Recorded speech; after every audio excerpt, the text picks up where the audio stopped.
Vi snakker meget omkring, hvordan man laver testbelysning. Fordi sagen er, at når man laver et moderne hus, så skal man selvfølgelig teste, hvordan lyset virker.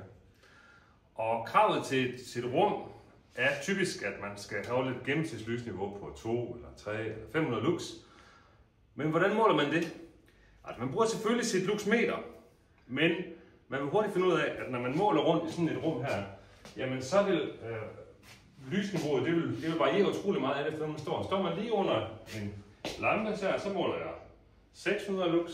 Står jeg her imellem nogle lamper, så måler jeg kun 400 lux. Så hvad er gennemsnitsværdien?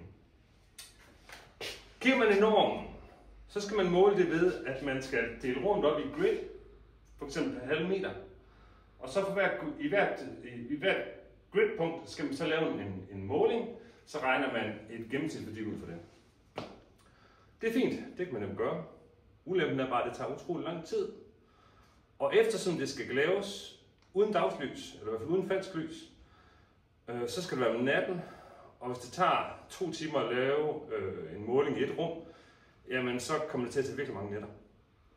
Så derfor bruger vi en metode, som vi kalder for plæneklippermetoden.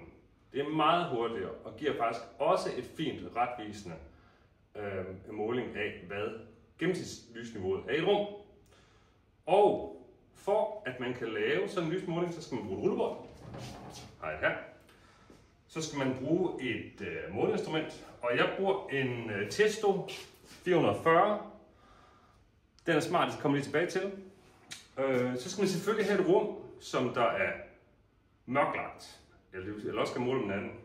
Og så skal man gerne komme omkring rummet. Og nu kan vi lige se her, der har vi mørklagt ved, jeg har sådan noget mørklægningsstus, som er hængt op med nogle magneter. Det er smart lige at hænge op i det rum, man skal måle i.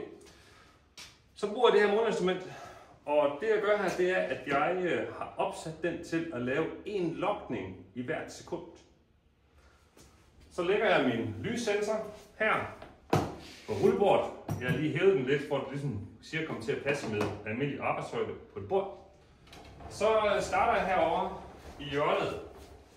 Holder sådan lidt kantafstand, randzone her, vi skal ikke måle randzonen. Og nu vil jeg så gå rundt i rummet her, som om jeg slog min græsplæne. Og jeg starter med at aktivere min logger. Nu logger jeg en værdi hver sekund. Og nu går jeg så rundt i rummet her. Imens der logger min logger en værdi hver sekund. Og jeg går som om, at jeg havde skulle slå min græsplæne derhjemme. Og nu vil jeg så ikke lige slå hele græsset her, vel? Nu tager jeg bare lige stopper her. Dødt. Men I kan forestille jer, at hvis jeg havde fortsat, så var jeg endt over det modsatte hjørne efter et par minutter. Og så havde jeg fået 120 logninger her. Men altså, nu stopper jeg så her, kortvarigt her. Men der kan vi så se, på mit instrument kan jeg se, jamen, at gennemsnitslysniveauet det var 316 lux, og man kan se, hvad min max er. Det er rimelig nemt lige at tage et billede af skærmen her, bruge den som en del til en KS, samtidig at tage billeder af lokaliteten, man har. Og så har man altså et retvisende måling af, hvad er middellysniveauet. Tak.